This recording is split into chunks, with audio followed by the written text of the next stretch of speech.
वालेकुम।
जो कुछ सुने उसे याद रखना। अच्छा, सवाल नंबर 2 क्या है? इनके बारे में कोई हदीस या कौल ढूंढ कर लिखिए।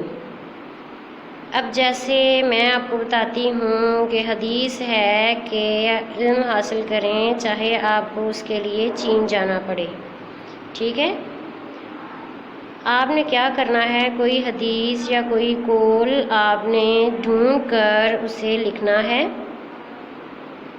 अच्छा, ये देखिए नीचे पिक बनी हुई है, बुक भी है और एक गर्ल बैठी हुई है। आपने क्या करना है कि लाइट से कलर इसमें करने हैं ताकि फोल्डर का पेज बहुत अच्छा लगे और आपने पेज गंदा नहीं करना। कलर आपने बिल्कुल लाइट करने हैं और बहुत खूबसूरत से करने हैं। ठीक है, अल्लाह हाफिज़ क्लास।